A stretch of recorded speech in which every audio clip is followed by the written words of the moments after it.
Haven by Mary Fan. Windows are for the rich. No one wants to be confined by blank walls, which is why, even though we spend our days on a ship, many of us working on the Blue Haven barely see the ocean.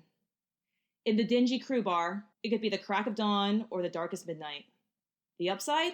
Cheap drinks. Unsurprisingly, everyone here is wasted. They're all done with their shifts. Me? I'm about to start. Being a late-night lounge singer wasn't what I had in mind when I embarked on my music career. I imagined starring in opulent productions opposite the world's greatest theater stars. But that was 10 years ago, back when I was a teenager who thought I could make it if I just tried hard enough. Something to drink, Rowan? Ibrikaj Osband, one of the bartenders, pushes a glass of something brown toward me. I adjust the shoulder strap of my guitar and lean against the bar, though I can't lean too far forward in this short sequin dress. I hate this outfit, but the smaller my dress, the bigger my tips. I'm working in a few. He shrugs. Never stopped you before. That's true. And I perform better with a nice buzz going. Not like my audience will be sober enough to notice if I miss a few notes anyway. They came on this cruise to escape, not to appreciate undiscovered talent. For 5 days, there are no explosions, no bloodshed, no misery. Just the seemingly infinite waves of the inner sea. The floor shifts, and I teeter in my way too high heels. Water seems particularly choppy tonight. No doubt that passengers will say that's why they're stumbling, and not because they've been drinking since sunrise. Solar tech has made it possible to build ship that can glide across the sea as smoothly as a duck on a pond, though few can afford it. Still, the weather wins sometimes. I brush a lock of long black hair out of my face and toss back my drink. Damn, that's something. Glad you like it. Ibrikaj quirks his lips. Tall and muscular with smoldering black eyes that practically order you to take your clothes off. He'd be irresistible if he weren't such an idiot. For most, he is. He's already gone through half the female crew members. Would have gone through half the passengers, too, if that weren't grounds for immediate termination. A chiseled man in his mid-40s with thick silver hair strides across the bars. Conversations fall silent, and eyes snap toward him as if pulled by magnets. Bureaulian Euro. God's damn.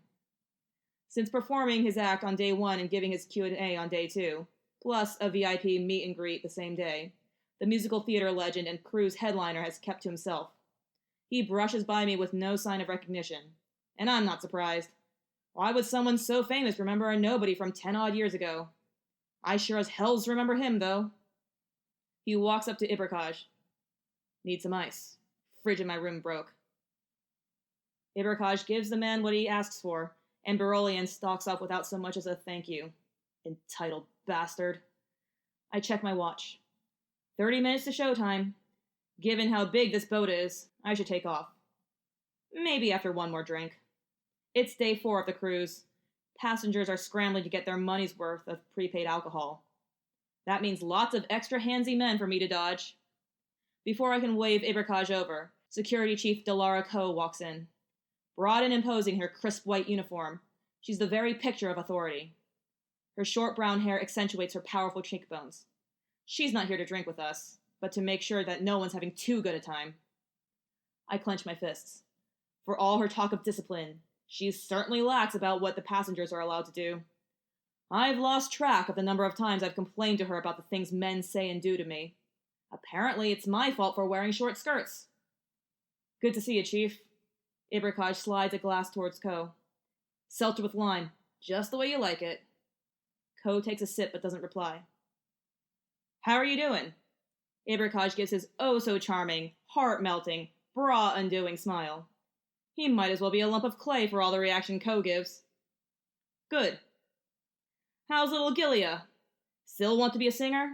She must be jealous that you get to go on a cruise with a famous Bureaulian Euro. Yes, my daughter was not happy when I refused to bring her along. And she's 15. Not so little anymore. Stop! A man's voice rings out. Ma'am, you can't... Don't ma'am me! A young woman bursts through the door. Her red curls are in disarray, and the sumptuous pink silk draped over her narrow figure seems wasted on her disheveled appearance. I must see the security chief at once! Haid Siorndil, a security officer with thinning blonde hair, chases her. Ma'am, please! Ko strides up to the woman. I'm the security chief. What's going on? The woman shoves a piece of paper at Ko. Read this. It's important. I feared if I gave it to someone else, it would get lost. Ko takes it. Very well, but crew areas are forbidden for passengers, so I must ask you to leave. Murmurs ripple through the crowd. I watch as Hade escorts the red-haired woman away. Ko glances over the paper. I watch for a reaction. If it impacts her at all, I can't tell. I look at the time. 20 minutes to my performance. Guess I won't be having that second drink. Nothing's as bright as it seems, living on memories of dreams. No one seems to care that I've thrown in an original song after 2 hours of covering hits. I doubt any of the drunks in gleaming evening wear really heard me, sitting on a stool in the corner and singing into the mic while strumming my guitar. The ship rocks, causing some of the passengers to stumble and exclaim. But I don't miss a note. After a year on this boat, I'm used to the occasional wave. A whole year. That's a long time to spend in one place, with barely a few scattered days on shore. I've completely lost track of the world's goings-on. It's not like the Blue Haven gets daily newspapers, though based on the little that's trickled down to me, it sounds like all of Pangaea is going to hells. I finish my song with a lingering low note. All right, folks, that's it for this evening. I'm Rowan Talk, and I'll see you tomorrow afternoon here at the Starlight Lounge. After adjusting the strap of my guitar, I head into the wide, high-ceilinged hallway called Main Street. 2 other themed lounges sit along the sides behind wide doorways, along with a few luxury shops that closed hours ago. A slim yet busty young woman with light brown hair rushes past me, clipping the edge of my instrument. Hey, watch it, I yell. The woman spins around. It's Rachel Kinder, one of the ship's nurses, and, since she joined 2 weeks ago, my newish cabin mate. Sorry, Rowan. I just got a code Cobalt. She nods at the radio attached to the belt of her white uniform. Code Cobalt. That's a medical emergency. What were you doing out here? Thought you'd be in bed. Answering another code Cobalt. She grips a med kit tightly in one hand. Man cut himself on broken glass in his room. Anyway, this one's coming from crew quarters. She takes off down the corridor. Curious, I race after her. A man steps out of one of the bars, and I'm not quick enough to dodge. Doesn't help that my heels weren't made for running. We both teeter, but he manages to regain his balance and steady me. A second man rushes toward the first with an alarmed look. Liber! He breaks off when his eyes land on me. I simply bob my head and say, Thanks. I start to take off again, but the second man steps in front of me. A strange expression crosses his face. It looks as if he's about to say something, then shakes his head and steps back. Not knowing what to make of that, I choose to pretend it didn't happen. Maybe he was about to go off on me for ramming into his friend, but thought better of it. A third man, a big one, Fajoan tattoo, appears and asks if everything's all right. Rachel's already on the other side of the hallway, and I pick up my pace. We reach the open doorway to a crew member's room. Hade stands outside, looking as if it's taking every ounce of willpower he possesses to stay collected. Nurse Kinder, thank goodness you're here. He gestures inside. Compared to the tiny space I share with Rachel, the small room looks positively luxurious.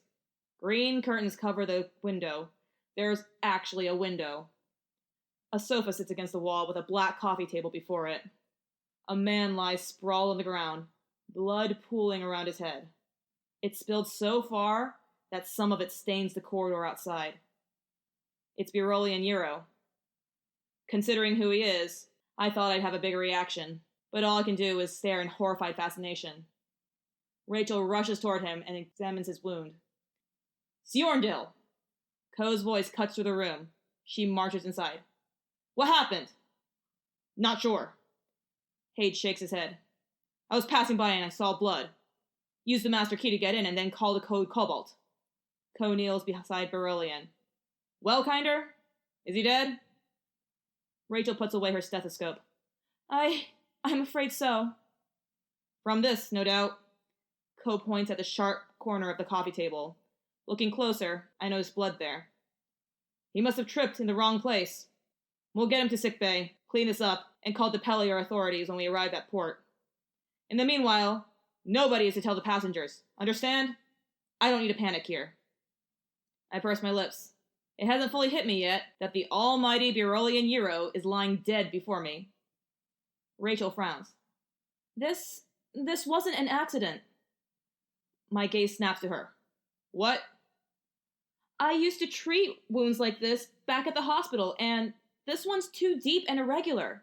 It's more likely that someone pushed him and slammed his head into the corner several times.